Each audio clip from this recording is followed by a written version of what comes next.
ကိုဘဝကိုကိုပြန်ပြီးတော့ကြည်ပါအမြဲတမ်းမြင့်နေမှာမဟုတ်ဘူးဟုတ်လားဒါကြောင့်မာနတွေနဲ့မပြောပါနဲ့ဒေါသတွေနဲ့မပြောပါနဲ့ပြောခြင်းနဲ့ဆိုရင်လေးပဲ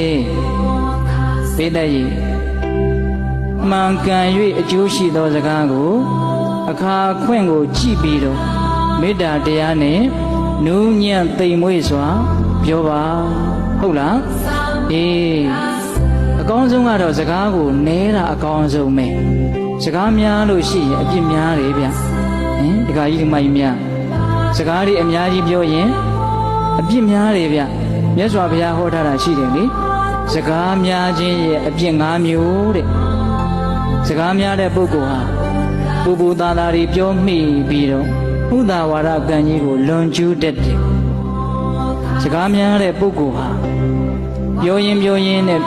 နားထောင်တဲ့ပုဂ္ဂိုလ်ကိုကိုယ်ပူပြီးတော့ချစ်စေခြင်းတော့ဂုံစကားလေးတွေမတိမတာပါသွားတတ်တယ်စကားများတဲ့ပုဂ္ဂိုလ်ဟာ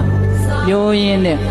စိတ်လိုက်မှန်ပါစိတ်တွေပါပြီးတော့ကြမ်းကြမ်းထန်ထန်စကားတွေထွက်သွားတတ်တယ်ဟုတ်လားစကားများတဲ့ပုဂ္ဂိုလ်ဟာအနှစ်မရှိတဲ့စကားတွေအများကြီးပြောမိတတ်တယ်အဲ့ဒါလိုအပြစ်၄မျိုးကိုကျူးလွန်မိတဲ့အတွက်ကြောင့်အပေငရေဆိုတဲ့မကောင်းတဲ့ဘဝကိုလည်းရောက်တတ်တယ်တဲ့ဒါကြောင့်စကားများတာကောင်းလား